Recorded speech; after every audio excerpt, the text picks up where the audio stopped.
Mark Zucchino at the Golf Lab in Vaughan, Ontario with the mad golf scientist himself, Liam Mucklow. Before we get into what we're doing today, Liam, what is the Golf Lab? This gear is very impressive. It's golf geek paradise in here. But basically what we've done is we've taken all the top measurement tools from around the world, put them in one spot, because we don't ever want to have to guess at anything to do with your golf clubs or your golf swing.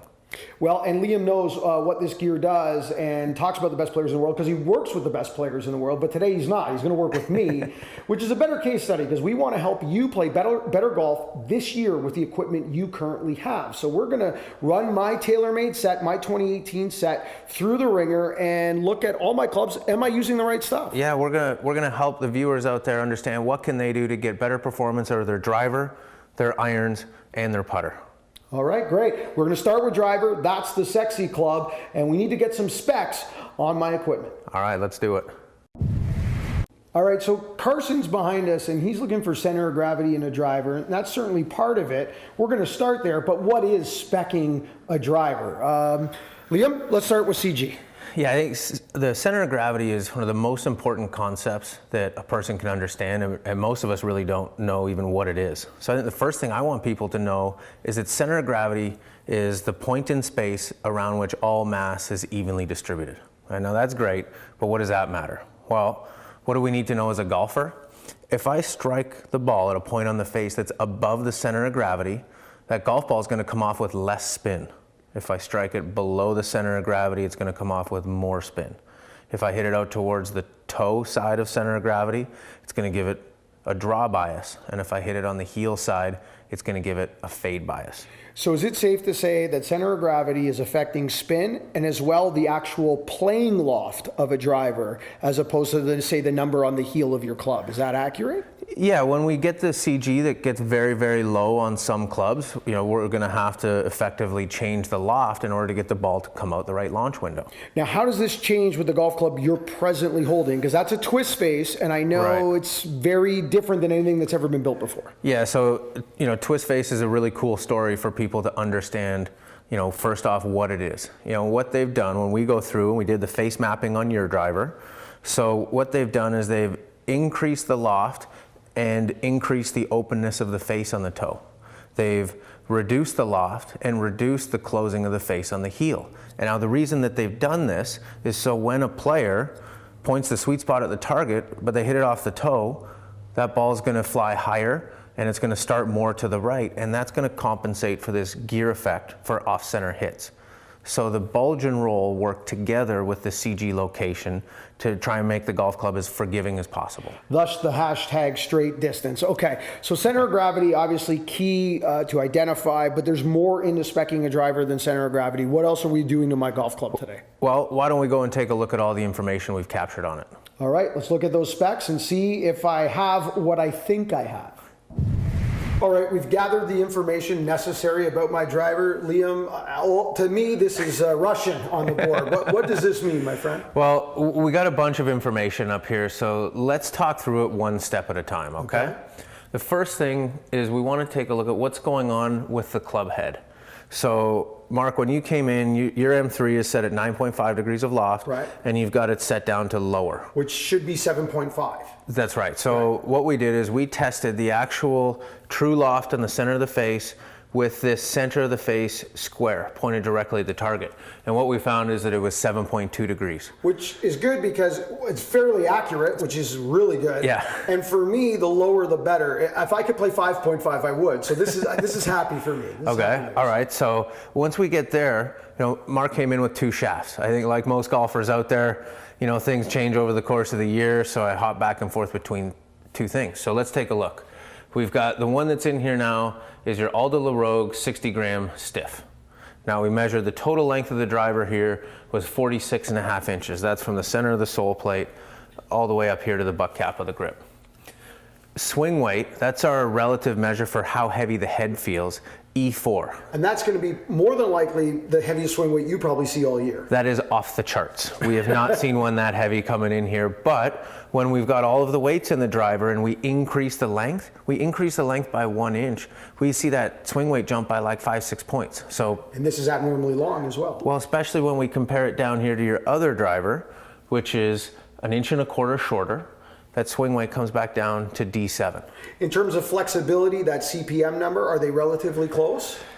They're pretty good. Yeah, for changing the shaft that much in length, that CPM or cycles per minute is our more accurate way of diagnosing flex from shaft to shaft in comparison to them. So we've got at only 3 cycles different at 250, we're talking like less than a 1% difference in flex. That's pretty darn good. All right, so the good news is that what I think I have is pretty accurate. The specs are pretty solid, but now we need to see how these specs work when they're in action. So we've got to hit some golf balls. Yeah, let's start swinging. All right, let's hit some drivers.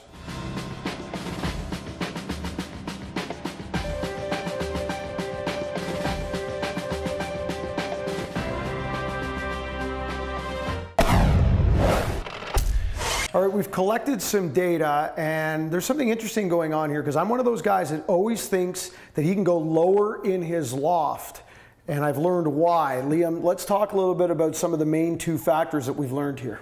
Yeah, so the things that I want you to understand and for our viewers out there to understand is how the shaft actually moves on the downswing and approach to impact. So the 2 things that we want to talk about, first off, one is called droop, and that's how much toe down that shaft bends on the downswing to impact. And the last thing specific to some of your challenges in getting the right loft of club is going to be deflection. So let's take a look up here first off at the droop. So if we go to the down the line here, you can take a look, and Carson, if you can even zoom in on that, there's a massive amount of bend, of toe down bend. So right here we can see that you had 52.97, 53 millimeters of downward bend. Now that equates to about 6 degrees toe down. Which for my personal makeup, the golf club appears at address to be too upright, but its playing angle is much flatter, which isn't a bad thing for me. Yeah, and that's what we want people to understand is that because the shaft bends that way, when you set up to your driver, it's okay for it to be toe up. In fact, we even want to see that a little bit. But now let's talk specifically about your challenge with launch angle. This is a bit of a challenge. This is not as good a news. Well, a couple of things we found out. Mark, your angle of attack is very far upward, like 8-9 degrees, and that's part of the reason that you have such a low spin rate, which makes you sneaky long. Mm-hmm. Okay? But when we take a look at your club with all of that head weight in there, we see 26.5 millimeters of deflection.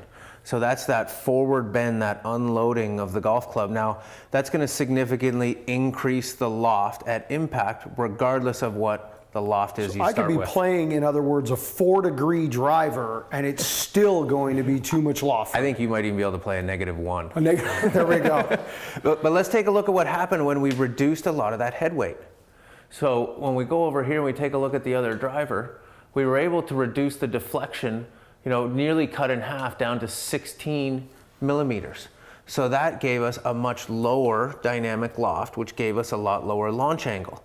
So by reducing the head weight, which actually pulled us down to a pretty normal swing weight, we were able to alleviate a lot of that kind of high launch syndrome.